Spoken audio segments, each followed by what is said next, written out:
Okay, so this tank here is a bit of a perfect storm as far as fish waste is concerned, because we have got lots of tangs. So lots of nori is getting fed.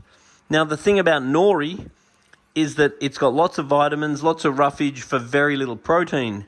So what happens is herbivores eat huge amounts of it to try and extract protein and so forth.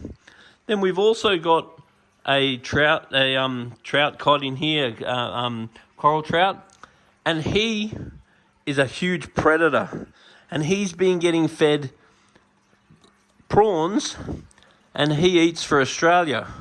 So he eats huge amounts of protein to try to extract the vitamins. Whereas if you train your fish, because sometimes a fish like this, he trains you, he tells you what he wants to eat.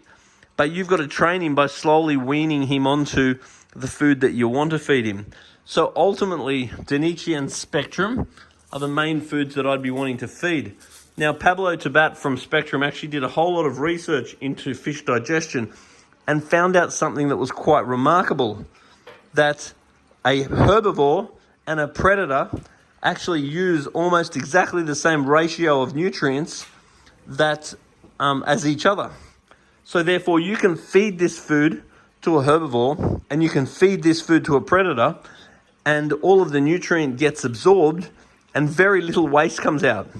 So you do not need to feed much, and both types of fish will have the same results with way less waste. So you're putting way less food in, you're getting way less waste out. And what Pablo found is that it is the way fish have evolved in times of scarcity, which have allowed them to evolve to allow them to eat certain foods.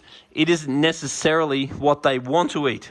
So tangs have evolved to be able to eat algae, which require very large large digestive systems to digest food, tough foodstuffs. Whereas something like your predator, he has a very large stomach and a very small digestive system, and because he can process very large amounts of protein. So it isn't what they want to eat, it's how they've evolved to be able to eat what's present in their environment, to occupy niches. So you can feed the same food to both of these fish, get exactly the same results, but at the end of the day, if you're giving the fish the ratio of nutrients they need, meaning this much protein for this much carb, for this much vitamin, for whatever, you'll find that you don't need to put anywhere near as much food in. And if you're not putting anywhere near as much food in, your tank will stay much cleaner and your water quality will stay much better.